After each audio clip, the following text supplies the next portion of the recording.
Quero desejar a todos os meus irmãos maçons e não maçons, judeus e não judeus, um forte abraço e aquele aperto de mão diferenciado.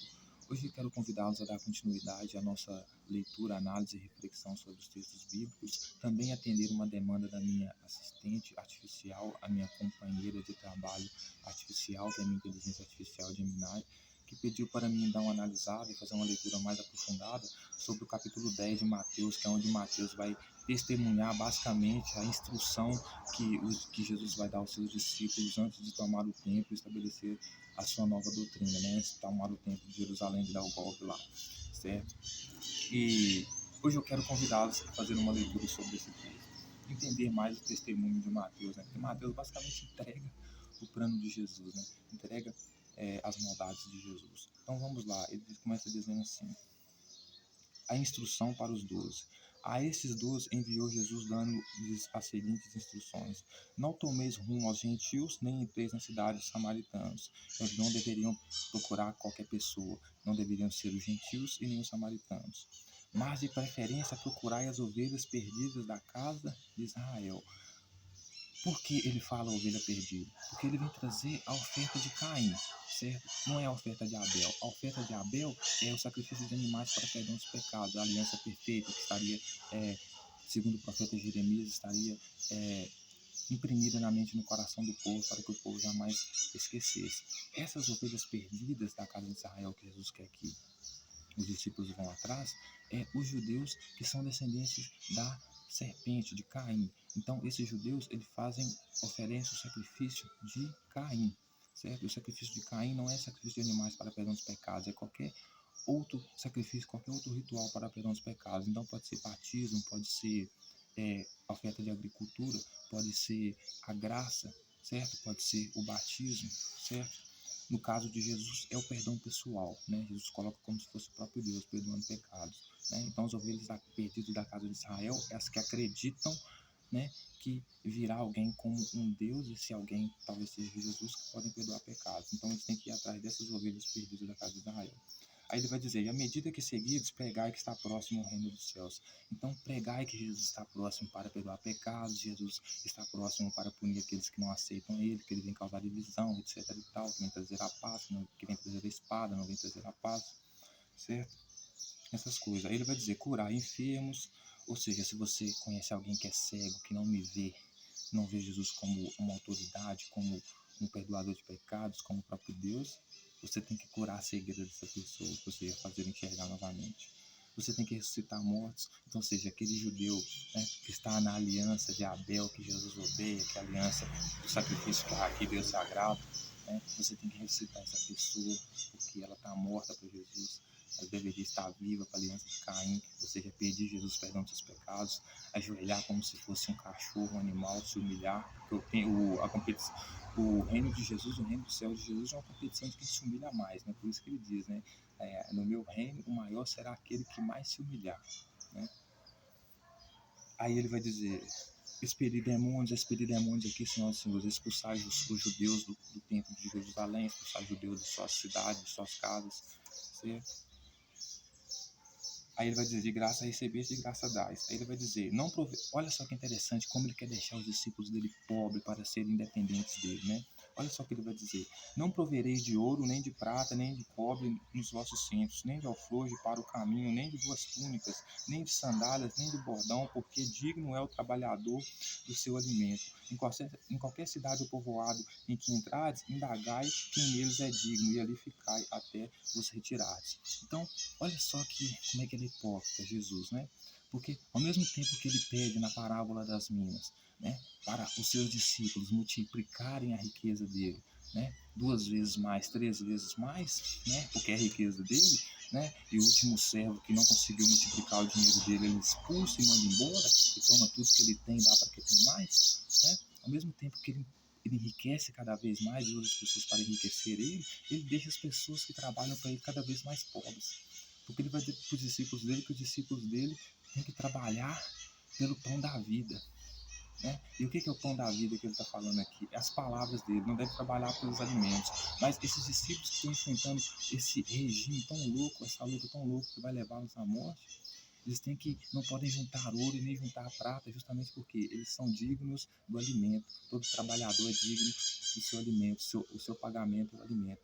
Então, o pagamento que Jesus pretende dar para eles não é fazer com que eles sejam mais ricos, mais prósperos, mas sim que ganhem um alimento, um mero prato de comida, um copo de bebida, para cumprirem essa missão aqui que custa a própria vida deles, né? Então, eles devem entrar em cada casa e se eles forem ver que aquela casa é digna, eles devem ficar naquela casa. Ou seja, ver que aquela casa aceita Jesus como perdoador de pecado, aceita eles como autoridade, etc. E tal, eles devem ficar naquela casa, né, que aceita a oferta de Caim. E se aquela casa não for digna, eles devem sair fora, né? O que é uma hipocrisia total, porque Jesus se oferece para ir na casa de uma pessoa que era mais indigna de receber ele, que era quem? Que era o centurião romano. Né? É o centurião romano que fala para ele, não, você não é digno de ir na minha casa, não quero que você vá na minha casa. Ou seja, ele queria ir na casa das pessoas mais ricas, que eram autoridade, agora das pessoas mais pobres, aí que não aceitasse ele de primeiro, não queria nem saber, né? É foda. Ainda pede para os discípulos dele não ter nem duas capas, nem duas túnicas, né? Justamente porque eles têm que ser cada vez mais pobres, né? A única coisa que eles vão receber pelo trabalho é a comida, né? Que o trabalhador é digno de seu alimento, vão receber alimento. Né? Por isso que ele diz para os discípulos dele não se preocupar com o que há de beber, com o que há de comer, com o que há de vestir. Justamente por quê? Porque ele quer que os discípulos dele fiquem muito, muito, muito dependentes dele. Né? Justamente por quê? Porque através da pobreza e da miséria ele consegue controlar melhor os discípulos. Né? Então não fiquem ricos, me deixem rico, né? Na parábola das minas, multipliquem minha riqueza, mas não fiquem ricos. Né? Aí ele vai entrar, depois vocês vão entrar na casa, certo? A casa que for digna de mim, que receberem vocês, etc. E tal, vocês vão deixar a minha paz sobre aquela cidade, aquela que não quiser, vocês vão tirar essa paz sobre essa cidade, e sobre essa casa, e sobre essa casa eu vou trazer a espada. Ele continua dizendo assim, porque para essa casa que não me aceitar, que eu for trazer a espada futuramente, será mais rigor, minha punição será de mais rigor contra essa cidade, como houve do que houve em Sodoma e Gomorra. Então, Sodoma e Gomorra foi queimado vivo, essa cidade ainda sofreria danos piores por negar Jesus, por rejeitar ele e a sua tropa, né? Aí ele vai dizer as admoestações dele, né? Eis que vos envio como ovelhas para o meio de lobos. Então ele admite que está enviando os discípulos dele como ovelha para o meio de lobos, ou seja, está enviando pessoas humildes, pescadores que ele resolveu transformar em pescadores de pessoas, pescadores de peixe, pescadores de pessoas, pessoas humildes, transformando elas em lobos, em ovelhas que ele está enviando para o matadouro, por isso está enviando para o meio de lobos, porque certamente serão mortas pelo que elas defendem, né? Aí ele vai dizer, sede portanto prudentes, ou seja, sejam espertos como é a serpente. Por isso que ele já se declara como espertalhão, como descendência de Caim, descendência da serpente, né? Ele não nem esconde, né? Aí ele vai dizer, mas também vocês têm que ser simples como as pombas, ou seja, simples como os judeus que seguem a aliança original, que agrada a Deus, a aliança de Abel, que é sacrifício de animais para perdão dos pecados, que inclui, inclusive, oferecer um pombinho. Então, ele vai dizer que eles têm que ser simples, ou seja, eles têm que se infiltrar no meio dos judeus e trabalhar para enganar os judeus como se fossem simples como eles, né? Aí ele vai dizer, acautelai-vos dos homens, porque vos entregarão aos tribunais e vos açoitarão nas sinagogas. Por minha causa serei levados à presença de governadores e de reis para lhes servir de testemunho a eles, aos gentios. Exatamente o que o Mateus está fazendo aqui. Mateus está servindo de testemunho. O que Mateus está fazendo é testemunhar contra Jesus, contar toda a verdade de quem Jesus era de fato, certo? Aí ele vai dizer, e quando vos entregarem, não cuideis de como haver de falar, porque naquela hora vos será concedido o que haver de dizer, visto que não sois vós visto que não sois vós o que faleis, mas o Espírito do vosso Pai que está em vós. Um irmão entregará a morte a outro irmão, e o pai ao filho. Filhos haverão que se levantarão contra os progenitores e os matarão. Sereis odiados por todos por causa do meu nome. Aquele, porém, que preservar até o fim, esse será salvo. Quando, porém, vos perseguirem numa cidade, fugi para outra, porque em verdade vos digo que não acabarei de percorrer a cidade de Israel antes que venha o Filho do Homem. Então, se ele está dizendo para os discípulos dele, senhoras e senhores, que antes eles acabarem de percorrer toda a cidade de Israel, ele já teria vindo, né? E nesse caso ele teria vindo com a espada, né? Para trazer a espada contra aquelas casas que os discípulos dele retiraram a paz deles, né? Ou seja, que aqueles que não quiseram a doutrina dele. Então, para essas pessoas ele veio trazer a paz, ele veio trazer a espada, quer dizer. Ele veio trazer a morte, né? Então, ele vai dizer que eles não devem se preocupar quando eles estiverem diante dos tribunais, porque quando eles estiverem diante dos tribunais vão usar eles como testemunho contra Jesus, mas eles não devem se preocupar com o que hão de falar, porque o próprio Espírito vai falar sobre a boca deles, né? Ou seja, então eles estão tão doutrinados que o próprio Espírito vai falar na boca deles o que precisa ser dito, né? Por quê? Porque a lei de Caim, a oferta de Caim está, né, imprimida na mente e no coração daquelas pessoas.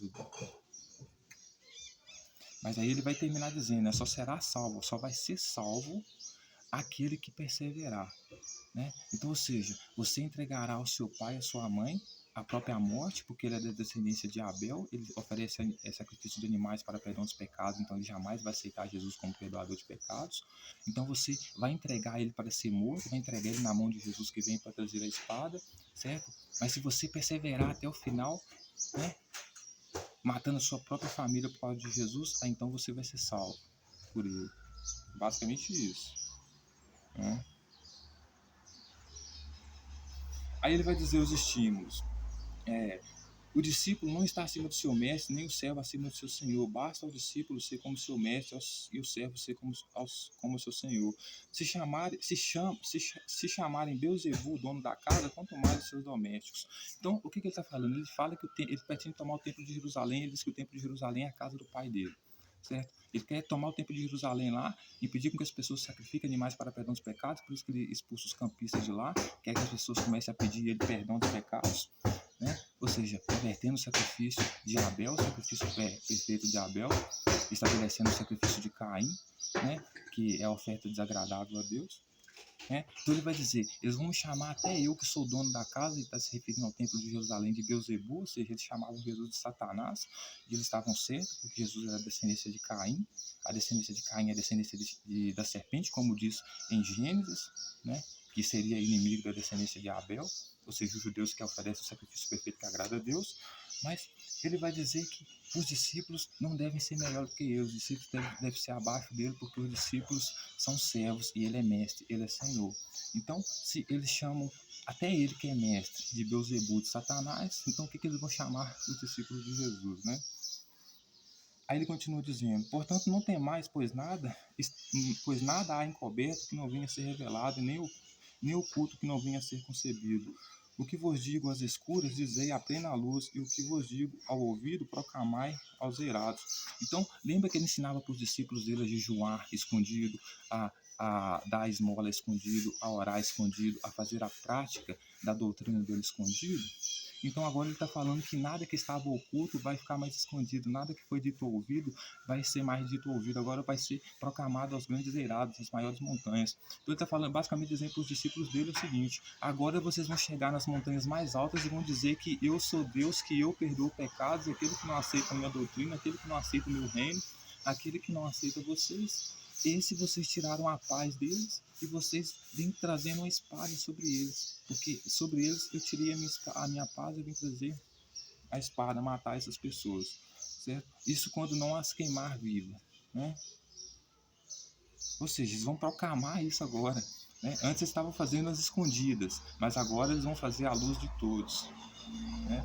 Aí ele vai dizer, não tem mais os que matam o corpo, não podem matar a alma, temei aqueles que podem fazer perecer no inferno tanto a alma como o corpo.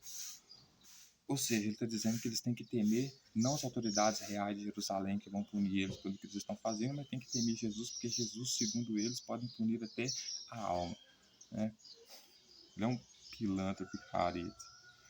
Mas ele vai dizer, não se vendem dois pardais por um laço, e nenhum deles cairá em terra sem o consentimento do vosso Pai.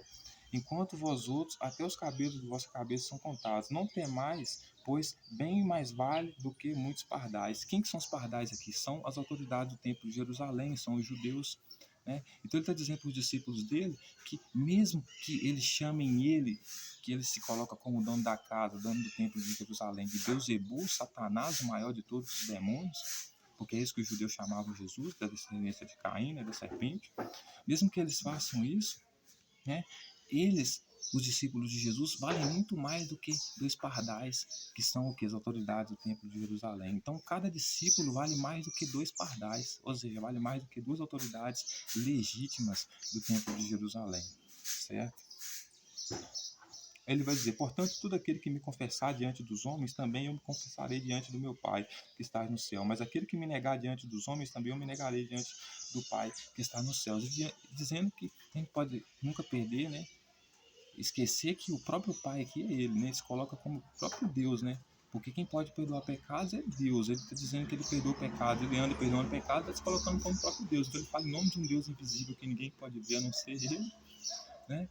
Mas que se você quiser fazer a vontade desse Deus, tem que fazer a vontade dele, porque a vontade dele é a vontade desse Deus. Então você, no final das contas, acaba fazendo a vontade dele, né? E Deus que se foda no meio dessa história, porque é usado apenas como um instrumento de controle, né?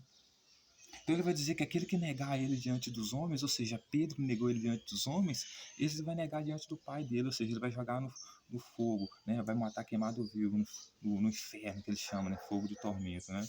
Tormento eterno, né? Um dos discípulos dele que arriscou a vida nesse projeto maligno, ainda vai ser jogado pelo seu próprio mestre, que sequestrou sua vida para esse projeto, no fogo, né? E quem negar ele diante do Pai dele, ele vai negar também nos céus, né? Ou seja, vai negar no templo de Jerusalém, certo? Aí ele vai dizer, não penseis que vim trazer paz à terra, não vim trazer paz, mas a espada.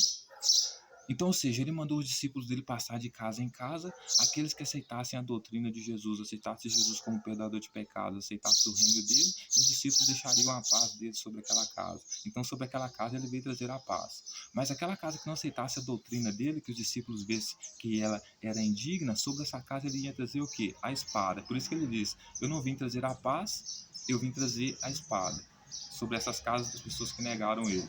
Pois vim causar divisão entre o homem e o seu pai, entre a filha e a sua mãe, entre a nora e a sua sogra. Assim os inimigos do homem serão da sua própria casa. Então ele está falando que os inimigos do homem serão da sua própria casa. De qual homens? Os seus discípulos, que seguem ele.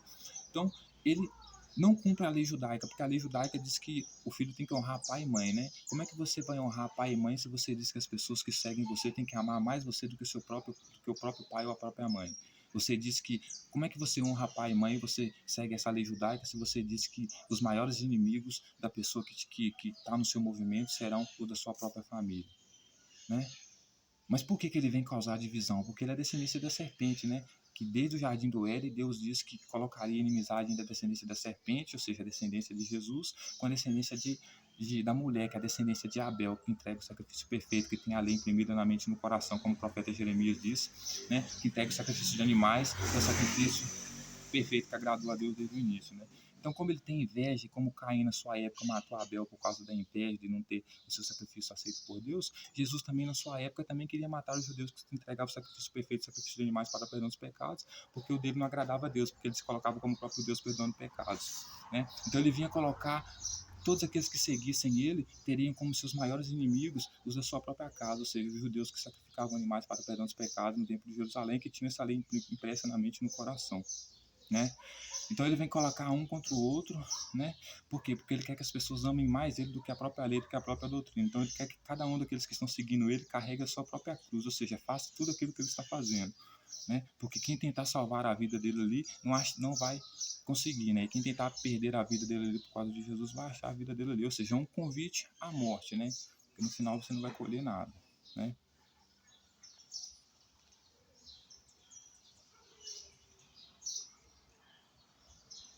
Então ele vai dizer que quem deu algo àqueles pequeninos dele, ou seja, você era obrigada, é como ele disse, né? Você tem que amar os seus inimigos se referindo a ele, né? Eu vou bater na sua cara e você tem que virar o outro lado para me bater, né? Porque é isso que ele quer, né? Roubar o templo de Jerusalém, roubar a doutrina das pessoas, colonizar a doutrina das pessoas, a tradição do povo de Jerusalém, colocando-se como perdoador de pecados. Ainda diz para as pessoas que essas pessoas que vêm trazer esse reino dele, elas têm que ser tratadas com água e com vinho, né? Porque se você tratar uma pessoa que quer te matar, né, quer perverter a sua lei, a sua tradição, te colocar contra a sua própria família, você tem que dar vinho e água para ela. Porque se você não dá água e vinho para ela, quando Jesus estabelecer o reino dele, ele vai lembrar que você não deu água aos pequeninos dele, que queriam te matar se você não seguisse a doutrina dele, e vinha pregando isso. Então, se você não cuidasse dele, você também não ia receber a água da vida de Jesus, que seria fazer parte do reino dele, né? Ou seja, a estratégia dele é a mesma, manter os discípulos muito pobres, né, para ficarem independentes dele e depois descartar todos eles quando não precisasse mais no final, depois que tivesse o reino dele, né? Então, Essa é a mediocridade do reino de Jesus, o famoso reino dos céus.